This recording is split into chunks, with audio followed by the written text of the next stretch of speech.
ថ្ងៃនេះមកធ្វើថ្នាំជក់ដៃជក់ជើងជក់សរសៃថ្នាំនេះគឺព្យាបាលទៅជាច្រើនបងប្អូនចាស់ដៃជក់ជើងគឺថាសរសៃដើរមិនរួចណាគឺព្យាបាលច្រើនហើយថ្នាំនេះគឺខ្ញុំចេះពីលោកគ្រូខ្ញុំនៅចែដៃគ្រូឡុង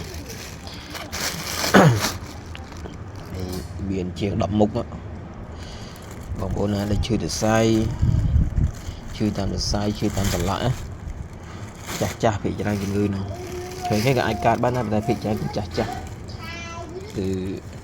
អាចហូបថ្នាំនេះបានហើយថ្នាំនេះគឺធ្វើឲ្យគេច្រើនអ្នកឯង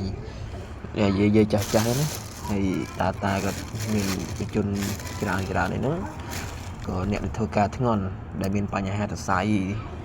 ខាងឆ្អឹងខ្នងខាងអីណាគឺហូបត្រូវថ្នាំនេះ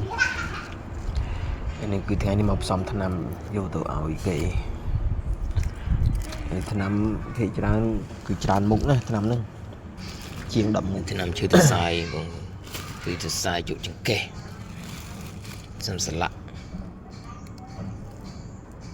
នឹងថ្នាំនេះដែលខ្ញុំនិយាយគឺមានចំនួន